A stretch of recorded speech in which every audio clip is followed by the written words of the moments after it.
একটু সত্যি কথা বলি, আপনি কি সেই মানুষ যে মাসের শেষে কিছু টাকা বাঁচলেই হাফ সেরে বলেন ব্যাংকে রেখে আসি, সেফ থাকবে, শুধু আসবে?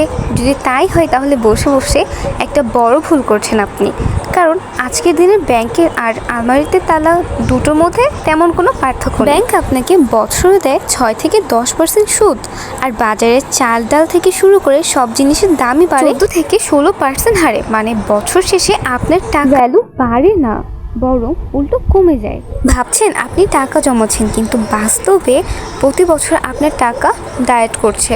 সহজ ভাষায় বলতে গেলে আপনি যত কষ্ট করে টাকা জমান না কেন, সেই সিস্টেমে আপনাকে আস্তে আস্তে গরিব বানিয়ে দিচ্ছে। কিন্তু চিন্তা নেই, আজ আমি আপনাকে এমন 5টি শক্তিশালী সম্পদের কথা যেগুলো ব্যাংকের সুদের চেয়ে অনেক অনেক বেশি কাজ করে আর আপনার টাকাকে আপনার জন্য খাটায়। এই 5টি জানলে আপনি টাকার পিছে দৌড়াতে হবে না, বরং টাকা আপনার পিছে দৌড়াবে।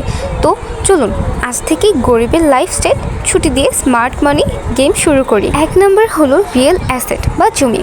প্রথম সম্পত্তি হলো রিয়েল অ্যাসেট বা জমি।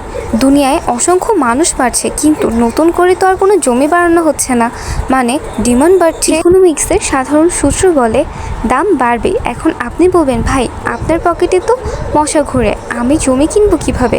আরে ভাই টেনশন কেন, এখনকার যুগে হাজার হাজার মানুষের সঙ্গে মিলে মাত্র 60 থেকে 70 লাখ টাকা দিয়ে বড় বড় বিল্ডিংয়ের মালিকানা শেয়ার কেনা যায়। এটাকে বলে REIT, মানে পুরো পিৎজা কিনতে না পারলে পিৎজার স্লাইস তো কিনতে পারেন। 2 নম্বরে আসি। 2 নম্বর হলো গোল্ড, যেটা দেখলে আপনার আমার চোখ সবার চোখই চকচক করে। সেটা হলো সোনা। রাজা বাদশার আমল থেকে এর চল আছে। টাকার মান কমতে পারে, সরকার নোট বাতিল করতে পারে, কিন্তু সোনার দাম ওটা রকেটের মতো শুধু উপরেই ওঠে।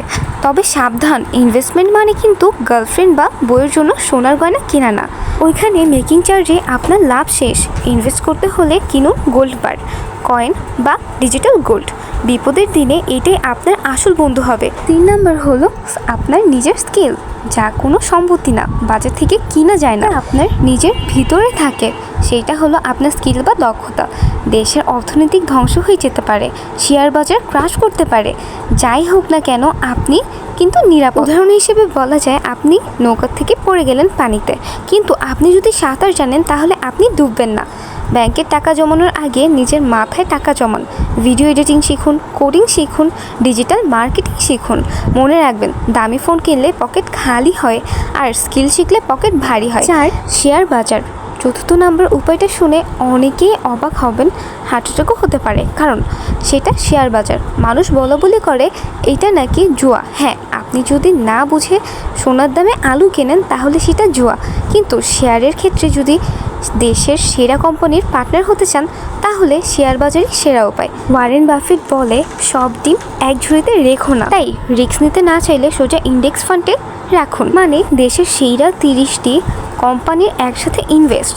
যেখানে আপনাকে বছরে 6 থেকে 10% দেয়, সেইখানে স্টক মার্কেট লং টাইমে 20% পর্যন্ত রিটার্ন দিতে পারে। 5 নম্বর হলো ডিজিটাল কন্টেন্ট। আমার সবচেয়ে পছন্দের কন্টেন্ট হলো ডিজিটাল কন্টেন্ট।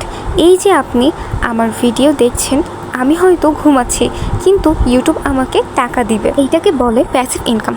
আজ থেকে একটা ইউটিউব চ্যানেল খুললেন এবং ব্লগ লিখুন, অথবা ছোট কোনো অনলাইন বিজনেস শুরু করতে পারেন। শুরুতে কষ্ট হবে, কিন্তু একবার দাঁড়িয়ে গেলে বস আপনাকে আর ঠেকায় কে? আপনি ঘুমিয়ে গেলেও আপনার পকেটে টাকা আসবে। তো বন্ধুরা, সারা জীবন গাধার মতো খাটবেন নাকি টাকাকে আপনার পেছনে খাটাবেন? সিদ্ধান্ত একান্তই আপনার।